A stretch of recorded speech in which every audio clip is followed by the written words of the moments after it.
landscape hints. This is my yard and my zoysia lawn, which I'm very proud of. Repeat the groupings around the landscape, and if you will notice, you see the pink in the front, and then if you follow it around, you see the pink on the other side. And I once had someone from State Master Gardeners, and she said, I said, well, you know, I have one of this and one of that, and I don't really have 3 of this or 5 of this. But she said, what you did is you took a color scheme and you carried it all around the yard so that your yard had some relations to each other. So those are my pink caladiums, which unfortunately the heat had finally gotten, and I pulled up yesterday in preparation. Now, while we're looking at my yard, I want to say there's no yard complete without an edge. It's like going to the barber shop and not getting your little ends trimmed. You need a beautiful edge to really set off your garden. I'm so proud of my grass. My grass takes me 10 minutes to mow. My yard is mostly plants, but the grass that I'm going to have is beautiful. Mixture textures. We've got caladiums, we've got marigolds, we have got zinnias, we have got salvias. Okay, I'm so excited. My first sasanqua bloomed. Sasanqua japonica is the sasanqua that blooms, not sasanqua japonica, sasanqua camellia. Japonica blooms in the winter. Sasanqua bloom. Mine started, I'm going to say 2 weeks ago, I had my first one. It is called Sparkling Burgundy Sasanqua. Jimmy Roberts, who owned Golden Springs Nursery, told me that I'd be lost without this plant, so I put it up, and it's huge. It's a very big evergreen shrub, or it's even a small tree, and it actually, I believe it bloomed the same day as the first day of fall. And the difference between a japonica camellia and a sasanqua camellia is that the sasanquas have hundreds of little small flowers, whereas the japonicas have less flowers, but they're much larger. Encore Azaleas are throwing out their blooms, and I've got several that are blooming. This is my pink one. It doesn't throw out like in the spring, but it does come out and bloom in the fall. And a question that I'm often asked, when do you prune your encores? You prune them after the first big thrust of blooms in the spring, but they are blooming again because this is a picture I took about a week ago and it was blooming. American beautyberry. I love beautyberries. They have so much good to say for them. The only thing that you might not say good for them is that the birds scatter the yard and you can have lots of little beautyberries everywhere. It is a native plant, which we all know is the best thing to have in your yard. I thought it was strictly a woodland plant, but I saw 2 at Cane Creek Community Gardens, and they were in full sun, and they had twice as many berries as I've got. Now, on this particular beautyberry in my yard, I have smaller berries. And I always have to say when I talk about American beautyberry, I always talk about Jimmy Roberts, who rest in peace. He had Golden Springs Nursery and knew everything about every plant. He told me that the berries were the color of cheap lipstick.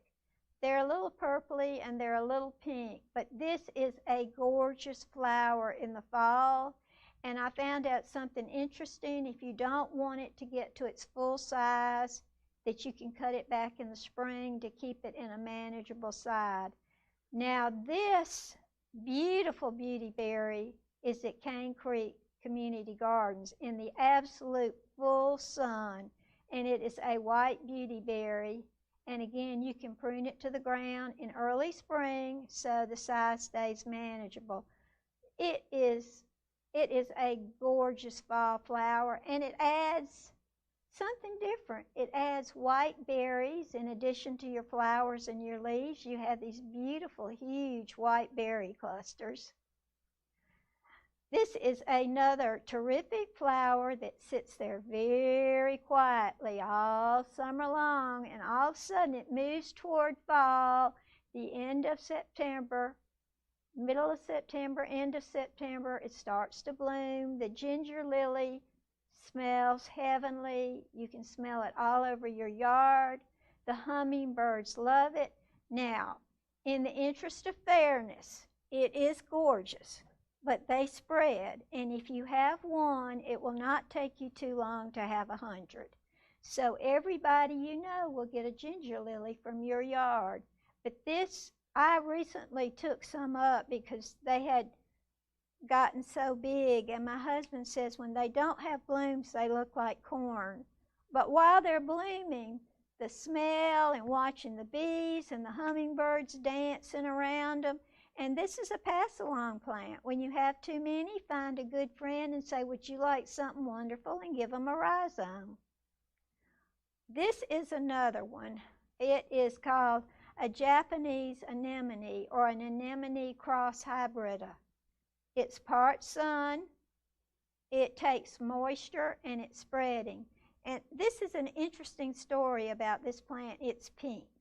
I don't know if you can tell it, but recently we had a small catastrophe in my yard. We had to dig up my water line, and after taking a handful of Be Happy pills, I found out that we were only going to lose a very small plot of the anemones. And I said, okay, I'm not going to worry, they'll be back. But before the tornado, they never got any water because the trees sopped it up. Since the tornado, they get a lot more water and they bloom like crazy. Now, they do spread. So if you want to give them a place, know that if you have 10 in 2020, in 2022 you will have 200. And I just gave a big basket away to a fellow plant lover who doesn't mind that they spread. They do like part sun, but they do require being watered. This is interesting because we talk about a lot of different plants having the same common name, and this is an anemone. I looked in a book and there were like 5 other plants that were called anemone. This is a Japanese anemone, and you actually need to identify it by its Latin name so that you get the one you want. Turk's cap hibiscus. Absolutely adore this plant. It has one problem. It grows and grows and grows and grows, and you can't dig it up. However, it is gorgeous, and the yellow sulfurs love it. And I always know that it's coming on fall when the Turk's cap hibiscus starts to grow, and it is full of little yellow butterflies flying all around it. It is a perennial. It will come back. Give it plenty, plenty, plenty, plenty of room so that your spouse does not come out and tell you it's blocking the driveway, and please cut it back. It is beloved by butterflies, and mine are actually living right next to concrete and doing beautifully. Confederate Rose. Wow, this is one of the most beautiful fall plants. Everybody thinks fall, orange and yellow and sort of a rusty red. Think pink. Most of the plants I'm showing you are pink, but Confederate Rose is a hibiscus. It is a woody perennial, and it's mostly a long stalk, or it is a small tree, and it is quite beautiful. And you can get them in different colors. There is a red one that blooms all summer, and there is a pink one and a white one that begin to bloom in the fall. These are so easy to propagate. If you have a friend with one, say, could I have a little piece, and save it over the winter in some water or some soil and plant it next spring, and you will have the treat of a lifetime. Fire spike. This is another butterfly lover. And The only problem with fire spikes is they bloom very late in the season. And should we get an early nip, it will actually get frozen back. But this year, it's beautiful. And this is a perennial. It's also easy to propagate. And if you need to get one, you can even ask me for a little piece. And if you'll excuse me, I'm going to get a sip of water so I don't cough in your face.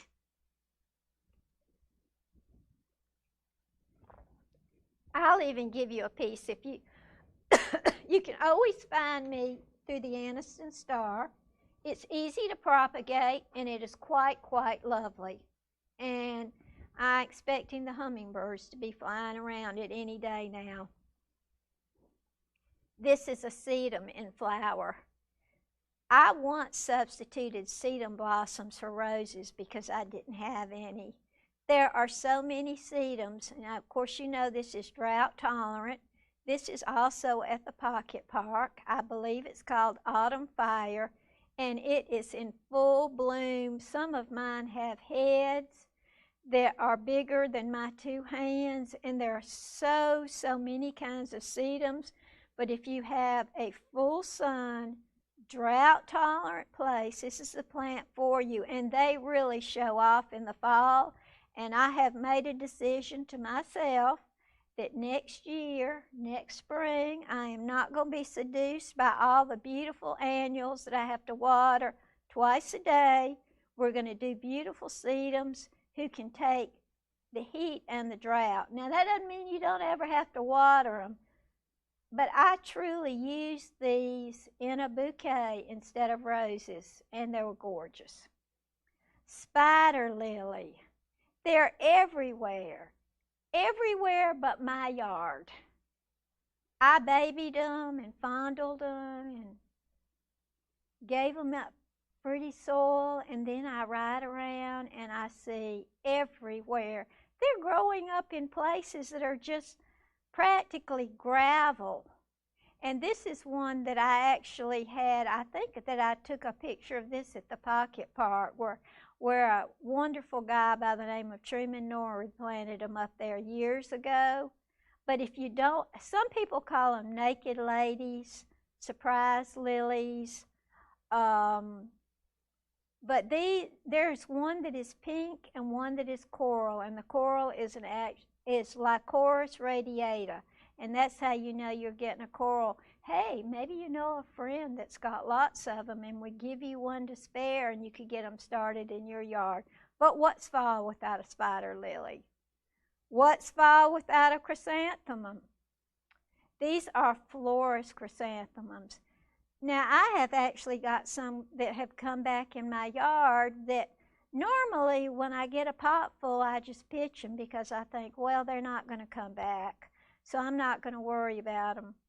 That lovely place where they had thousands of violas and pansies also had huge baskets of chrysanthemums.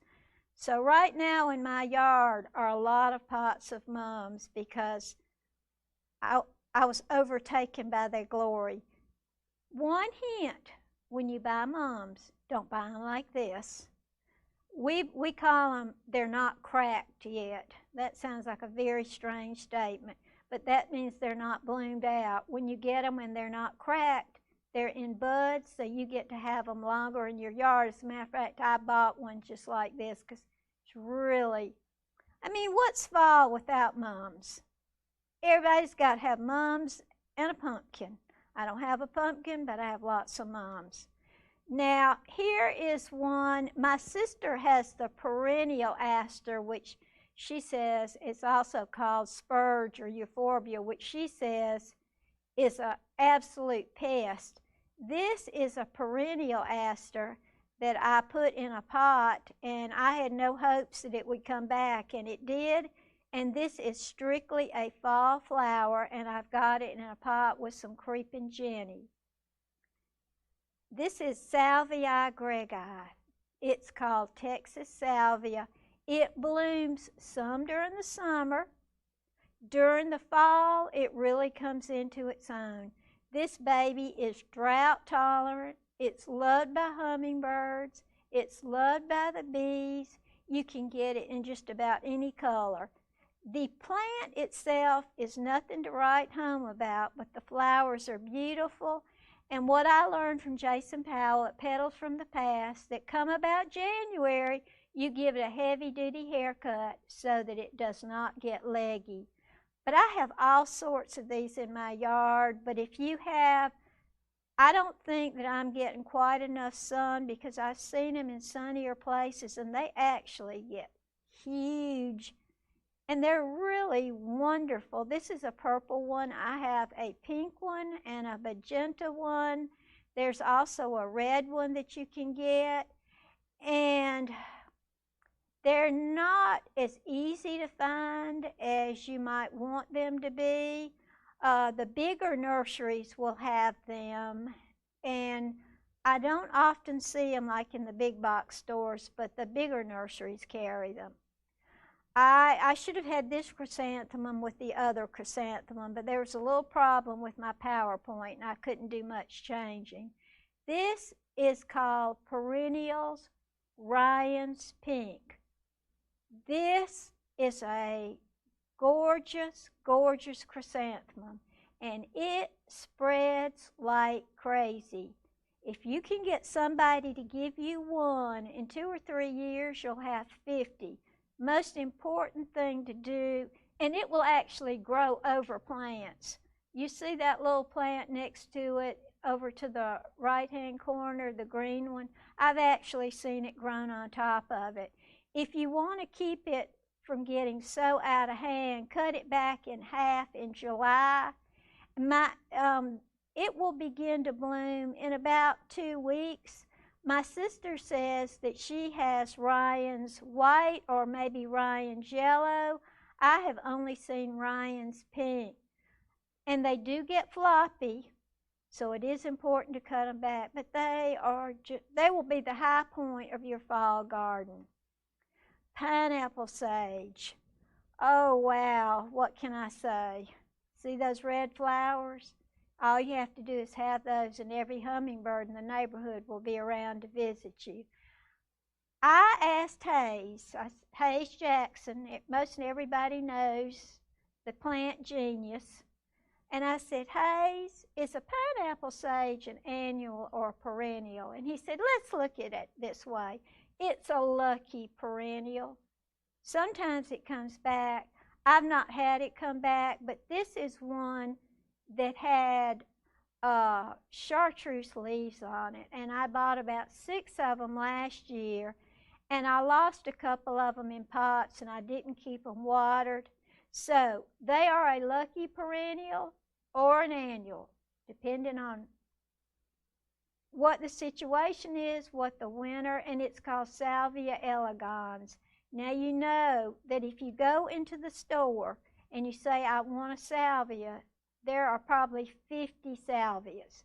So you need to say pineapple sage, and the most important part of this plant is that the leaves, when they're crushed, smell like pineapple. And really, I didn't get any this year, but I'm going to remedy that problem next year and get some. Now, what can we say about fall without Japanese maples? This is my waterfall changing colors, and you see the yellow. The Japanese maples have not started to turn color yet, but they will be, and when they do, it is like, I'm not going to say they're forest fires, but it's almost like walking through your yard and it's just a bunch of little sparklers going, not mean sparklers that they kind of catch on fire, but sparklers. They're orange, they're red, they're yellow. And if you don't have Japanese maples in your yard, we're coming up on planting time. There's a Japanese maple for every size. You can get a little bitty one. I have lots of very small ones that I keep in pots. And I have Bloodgood, which I think is the most fantastic big one for color. And there's a new one called Emperor One, which is even supposed to be more colorful and more hardy than Bloodgood, which I cannot imagine. And so if you don't have a Japanese maple, it has 4-season interest, and you need it for the fall color. Here's another one that's just turned red, and I'm sorry, I don't know what the name of it is. I've been collecting Japanese maples for 20 years, and unfortunately, a lot of my little signs have faded. I bought a special little sign maker that you were supposed to engrave, and they didn't say they weren't permanent, so I've kind of lost a lot of the names. But look at that red. I mean, you just think about looking out in your yard and seeing that red everywhere. Now, what can we say about Halloween without pumpkins? And you know, there aren't just the big orange pumpkins that when you go to the big box stores and you see orange. This is a place that we went to at the beach long time ago. And if you can possibly believe that I went to the beach and came home with a trunk load of pumpkins, which I think I paid double price for. Actually saw some of these beautiful pumpkins at Miller's Landscaping out on the highway to Gadsden. They had some of these gorgeous pumpkins, but since I had 500 pansies, I didn't have room to get a pumpkin. Pumpkins are fabulous. Hey folks, they're not all orange. Some of them you can see are kind of sage, and some are beige, and some have funny shapes, and some look like they have warts all over them. I think that is my last slide, but we're going to make sure. But I want to keep it up because I mentioned last time we were here that we weren't going to just, I had a lot more fall flowers that we were going to talk to, but something has gone wrong with my PowerPoint, and it doesn't let me keep fixing it. It says, sorry, we can't save it. So I'm missing my muhly grass, which is blooming. If any of you see a pink grass blooming right now called muhly grass, I just saw some in Jacksonville yesterday. It's a native grass that blooms this time of the year, and it waves and waves, and it's got pink fronds on it. It's wonderful. Then I also had, which it didn't live long enough for me to take its picture, but an autumn crocus that you can get online, which is really incredible. And if you have certain things in your yard, they're still blooming. I had an article, and I'm not sure if any of you saw it in the paper, about the pitcher plants, which they said invasion of the flesh eaters. Trust me, they've never bit me. But they stay pretty all fall and all winter, so that's something, because you want interest in your yard. You want different textures. You want bare trees. You want flowers that are strange and haven't bloomed all year. Maybe you want to put out some of these wonderful pumpkins. Now I'm going to look at this two ways. One way, it said we're going to prepare for winter. It's actually three ways.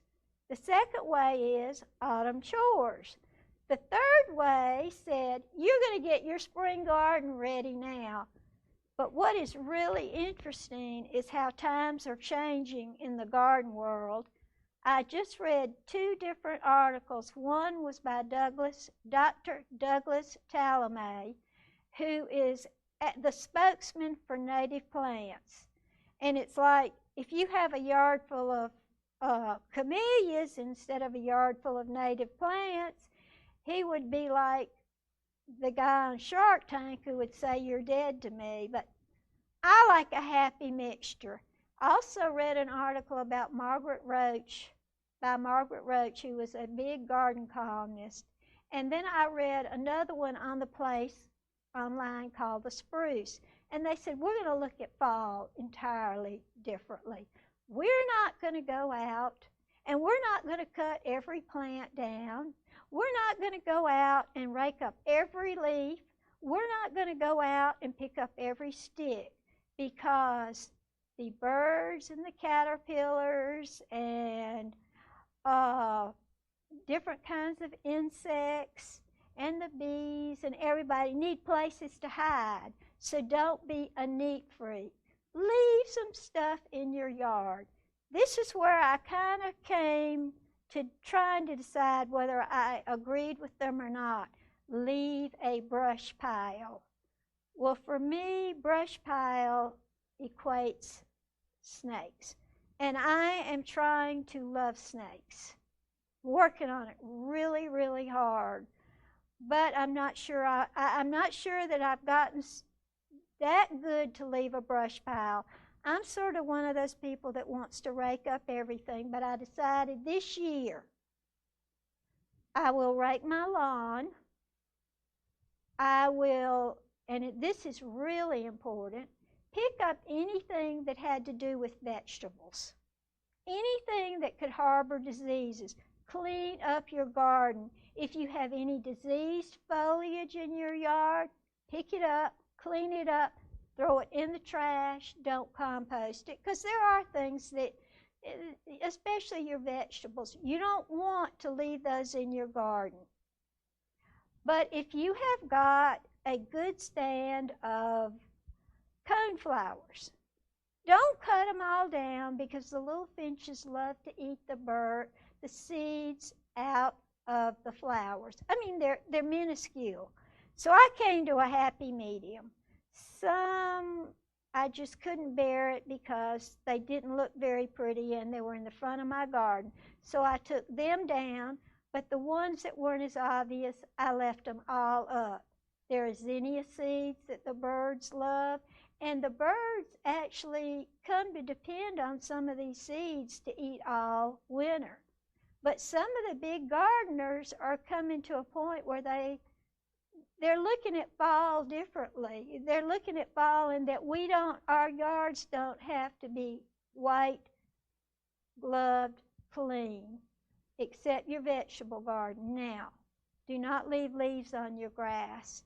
They can mat and they can kill your grass, especially if you've got magnolia leaves, which I hope many of you don't. I have some big, huge oak leaves. You do have to keep your grass cleaned. And also, one of these authors mentioned that if you have a place that you have had seeds and you hope that it's going to reseed, clean it up very gently because sometimes it's hard for the seeds to make it up through a mat of leaves. So I'm going to try to look at fall differently, but there are still some things you need to do in the fall. One is you need to bring your house plants in when it starts looking. When you need a sweater outside, it's time to bring your house plants in. And don't just bring sick ones in. Give them a nice bath and get rid of any bugs on them. My sister has been battling some disease that she has got, and she's having to try to clean her plants every day. So don't bring patient zero in the house. Everybody gets a bath before they come in. And when it gets low 50s, houseplants need to come in. If you have bought terracotta pots, which I try not to get because they crack, pure terracotta, not sealed, just the less expensive terracotta pots, they won't survive the winter. So bring them in so they don't get fractured over the winter. Remove your vegetable plants. Don't say, I'll get rid of those tomatoes next spring. By then, they could have dropped all sorts of things. I've got a problem with my hydrangeas. They have a fungus on them which causes them to get spots all over them. And what I read is that you have to pick up the leaves because they carry the disease. So you have to pick those up. And everybody wants to make a compost heap right now. Only compost things that are healthy. If you got some really sick plants that look like they had creatures on them, put them in the garbage can. Get out there, get some exercise, rake those leaves off your grass. I used to mow mine because if I got them really, really, really chopped up, I felt that they would go into the grass and maybe help the grass become stronger. Now, a lot of people are into compost piles. You know, a lot of people are going back to old things. We've all been in the house a really long time, and we're all trying to figure out what is it that we need to do to make things better. Aha! Let's make a compost heap. So when everybody else throws their leaves out, you might want to check on them and make sure there are no weeds in them and build you a compost pile. And there are all kind of directions. You can even buy gizmos to make a compost pile. I like to use my leaves and chop them up and then throw them down and use them for mulch. This is really important. What worked for you during the summer? What drove you crazy? What did you pull up before it was time? What took too much water? What fell over? What got disease? Write it down in your calendar for next March. Put a little note. Do not buy this. No matter how pretty it is, skip this. I forget that rule every year, although I did better this year. Okay, here's another really important. Don't go out in the next few weeks and start pruning your bushes, because when you prune, everything goes into overdrive. I'm going to come out, I'm going to put out sprigs, I'm going to put out little stems, and then we have one of those strange frosts, and all of that gets killed. Now, cutting off diseased tree limbs, unsafe tree limbs, broken tree limbs, that goes all year long. But don't decide that you're going to do your heavy-duty pruning in October, because it will get cold. Not sure how many of you people remember last year, I believe it was first or second week in November, it was like 70, and we got up the next day, and if you were like me, you were looking for your winter coat. That did a lot of damage to the plants, and it actually lasted into the spring, and we actually lost plants in the spring who were not prepared for that cold snap. Say you have things you like you love the Confederate Rose, and you want to have more of them, or maybe you'd like to save some Salvia elegans. Go out and make some clippings, find you a nice place. I know some people keep their Confederate Rose in buckets of water. I know at Tree Amigas, where we propagate them, we dip them in Retone, and then we put them in little containers, and then we keep them watered over, not drowned, just barely damp, over the winter. And next spring, you'll have your own. And if you know somebody, ask them, could I have a clipping? Plants in containers, which are not going to stay outside, and I have a lot of them. I've already been discussing with some of my yard crew about how we're going to save 300 caladiums. You can't keep caladiums.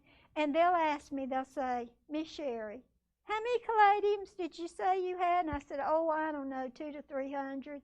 And so the head, who Jean calls my cohort in crime, is Quint Davis.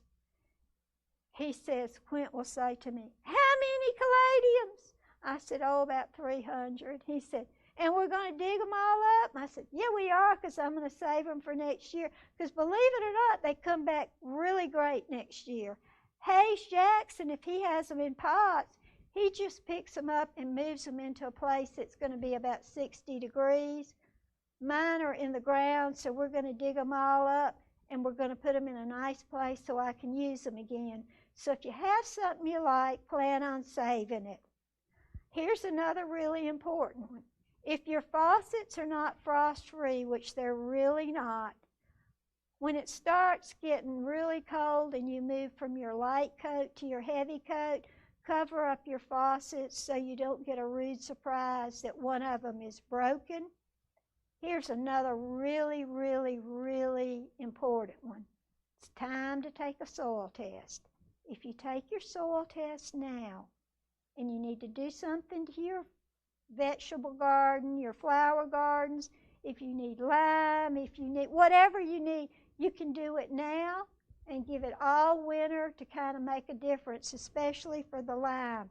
But please do not put down fertilizer or lime without checking a soil test. And there's going to be a big push on weed and feed coming up. And probably there'll be hitmen out in the driveway waiting on me. We don't put out weed and feed in the fall. You don't feed grass in the fall. And if you want to weed it, get out there and pull the weeds up by hand. It's good exercise, but you don't weed and you don't feed at the same time. If you've got weeds, do some research, find out what you need to do for your grass. But grass is fixing to go dormant, and we need to let it take its own way. Please never fertilize without a soil test. In 22 years, that's the most important lesson I learned in Master Gardeners. And, you know, when they talk about a plant can take the cold, remember this. It's not how cold it gets, but how long it gets cold. My sister and I were having one of our many plant conversations because she is also a mag gardener. And she said, you know, I was thinking about throwing out some sheets. And I said, yeah, I was too. She said, but I thought maybe I'd go out and cover up my plants with a sheet. Sheet doesn't do you a whole lot of good.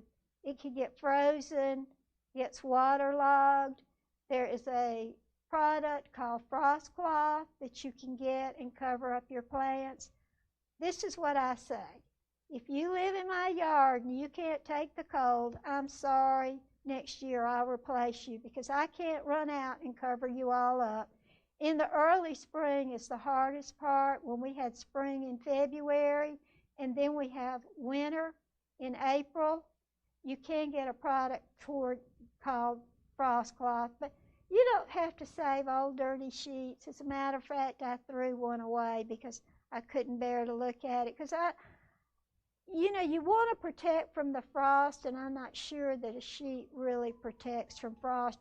You can take it if you've got a pot or something, or a plant that you're really worried about. Put a lot of mulch around it and kind of protect it that way. And we've talked about flowers. We've talked about things we can do in the fall. And I want to tell you that fall, I'm going to end with this. Fall is the time that you make yourself happy for winter. If you don't plant your pansies and you don't have your daffodils and you don't have your crocuses, fall can be a sad time next January or February when you really need to see something happy out there. And if all else fails, put Frank Sinatra on and listen to Autumn Leaves while you put it on your little earphones while you're raking. Teresa has a message for me. Yeah. You have a question or comment? My Confederate Rose only has one room. What should I do to improve the plant? It may not be in enough sun, and I'm going to move over here where I can see a Confederate Rose expert. It's yours? It's my experts. You know, you probably need to test the soil. It may not be in the right amount of sun. It may not be getting enough water. I would do a soil test to see if you need to amend the soil because normally they're prolific bloomers. I mean, they just usually... Now, some people... I've got to get back over here in front of the camera because I walked away. She was telling that her Confederate Rose only had one bloom. It's obviously not happy. I would take some cuttings and try them in another place next spring and see what happened. And my good friend Paula Barnett Ellis wanted to know what I was doing with 500 pansies. Paula, I don't know. My friend said I needed therapy. And when I took them off the truck yesterday, I wondered what I was doing with 500 pansies. I'll let y'all know when y'all come out to my house. October 21st, the virtual library is traveling out to Sherry's house, and I will show you those 500 pansies. I'm not sure if they'll be in the ground, but every year the number of pansy grows. Now I'm planting them in my backyard. Y'all, January and February can be so depressing. They're saying that we're going to have COVID and we're going to have winter flu. And you know, if we have to stay at our house, I can go outside and cut all the spent flowers off of my pansies. And it'll keep me busy all winter when I can't go anywhere and my hair has gotten too long and too many colors. So, Paula, they will be pictures and sprouts. We have one empty one. Has anybody else got a question? No? Well, I hope that some of you will watch this, and I hope that you'll get some pleasure out of it. I hope maybe I made you laugh along the way, because right now I think we all need to laugh just a little bit. I've been watching videos for my Master Gardener requirements, and I noticed that no one was laughing or smiling, and I thought, hey, gardening is fun, gardening is wonderful. Let's laugh about it, let's smile about it, let's take stock of our mistakes, let's move on, make it better, and make ourselves happy. Happy gardening, fall. Come out to my house October 21st with Shane and Teresa. Okay, I was just reminded. Thank you. We are filming in October. It's going to show in November at our usual time period. Thank you for reminding. I would have liked for them to come November 4th, but it doesn't quite give them time to get it ready. And pay attention this year. Look at the trees. I read an article that said take an awe walk, AWE. Look at what's around and be grateful for it, because right now is the time to be grateful. And thank you all for coming today. I appreciate all my invisible watchers, and we hope by the next time this year that Janet has a lot of flowers on her Confederate Rose.